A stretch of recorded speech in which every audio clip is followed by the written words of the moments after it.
5 seasons of Atlantis, if you have a favorite blooper moment. Favorite what? A favorite blooper moment, a funny moment that just happened, or... Favorite blooper moment from 5 years in Atlantis. Oh my God. I gotta be honest, there's so many funny times we had doing this show. One thing that sticks out, I remember an episode, I forget, it was, honestly, I forget the title of the episode, but Tori Higginson's character, Dr. Weir, was in a bed. You know, very dramatic, right? This is behind the camera. And I think it's called Phantoms, actually. And there's this machine going, you know, obviously I'm not a doctor, but on television I play one. There's this machine that's going back and forth, you know, scanning her body while I'm talking. And Jason, Joe, Rachel, David, I'm doing all the talking, right? Monologue about, well, what the hell's going on. Scottish alien medical jargon, right? Pages of it, right? And then Joe and Jason are punching each other, you know, in the background, you know, in between takes. Whatever, Polly, it's a Friday, people just don't want to be there, right? I am talking, Tori's lying in the bed, sleeping, and I'm like, oh my God, I can't remember this. And it's a dialogue like crazy. I'm just going, you know, and I'm trying to focus, and they're like, oh, what's going on, Paul? Get this shit going. Let's go get our Friday, like my flight, get out surfing and stuff. I'm like, stop it. And they're talking, and this machine, I have to time my dialogue so when I say a certain line, it doesn't cross over Tori's face with this, like, this bar that's going through.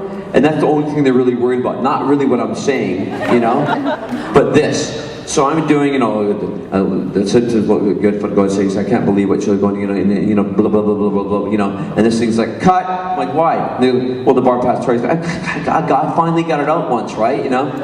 But it just tells you, they hired Jason Momoa because he's big, handsome, and beats up people. They hired David Hewlett because he can talk really quick and he's very smart and clever. Joe Flanagan because our hero, Rachel O'Shell because she's gorgeous and hot, Tori Higgins because she's smart and hot, and Dr. Beckett because he's kind of cute, lovable, and can handle a lot of dialogue. And then I realized, after I finally get it right and all works out, they look at the AD goes, okay, great, moving on. I'm like, oh my God, it's been me 2 hours to get this scene, but it doesn't matter because that's how it works, you know, it just makes you think. So, long answer to the story is like, things like that behind the scenes, you're just going, you have to focus, but it's so funny because they're all just laughing and joking around, and that's just your job to do. Other funny thing I've mentioned, Joe Flanagan, we did an episode, and David and myself had to pick up a stretcher. I think I might have said this to some people before. I've heard this. And there's the background performer, and Joe goes, get that guy to line the stretcher for him. The guy's a big guy, he's over 200 pounds. Puts on a stretcher. David is notoriously, like, doesn't want that to happen. But the stretcher, because it's an Athosian village, is made of wood.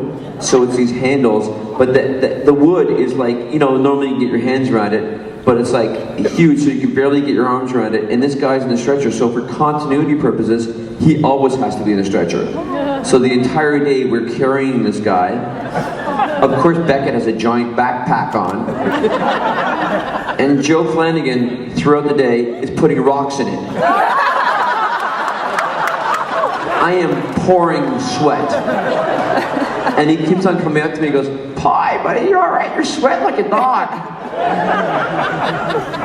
Yeah, I'm fine, Joe. I'm fine, yeah. Are you really sweating up, buddy? You okay? Of course, Joe gets off early. We have to continue the last scene. And he tells the prop guy, he goes, tell Paul you look at his backpack at the end of the day. So I look at my backpack at the end of the day, there's like 50 pounds of rocks. And they've still not gotten him back. Although he did try to wrestle me once. Ask him about that. I took him down. And I took Jason Momoa down too. Ask him that too. I'm not lying. Hello, gorgeous. Hey, darling, how are you? That's her Mary.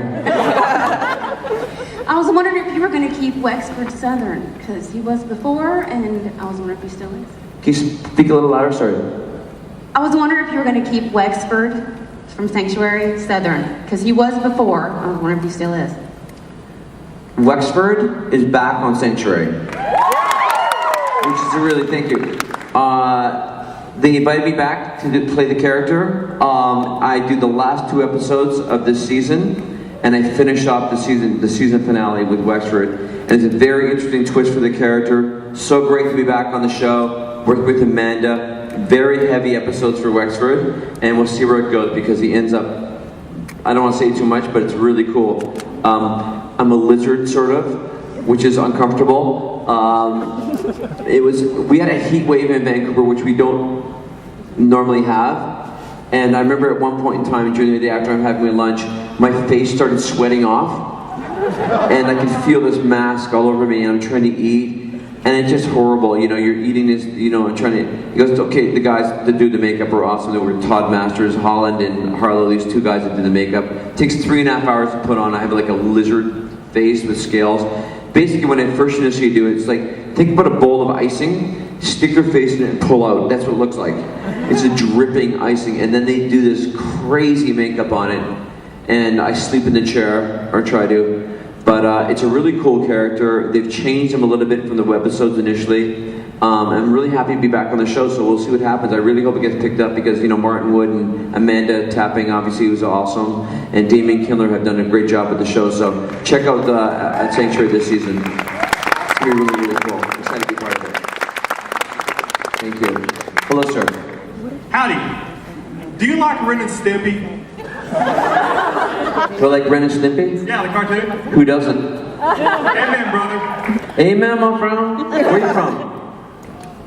Tennessee. Me too. I love it. I'm a big Dallas Cowboys fan. Just had to throw that out there. Thank you. Hi there. Hi, I wanted to know, what's your favorite scene from A Dog's Breakfast? My favorite scene from A Dog's Breakfast. I'll tell you my favorite behind the scenes scene. I don't know. Many of you have probably seen it. It's a film that David Hewlett did with his lovely wife Jane and John Lennox. They produced the movie, and my character plays Ryan, who is David's sister, Kate Hewlett's fiance. She's an amazing actress herself, and I'm playing Colt, who I'm a kind of a sci-fi soap opera actor. I'm Joe Flanagan, and it's so good when they're not here, right? So good. I'm sorry, miss your flight all the time, whatever. And then I play Detective Morris, who is a woman. And I'll tell you something funny about that, a Scottish woman. And I thought, we're talking about the voice for the character. I said, you know what? Homage to Star Trek, Stargate, Star Trek, oh for good. Scottish. David's like, perfect. So she's a Scottish woman, but at one point in time, David is, he falls out of the window of the house. He's lying naked on the mud, face down, thankfully.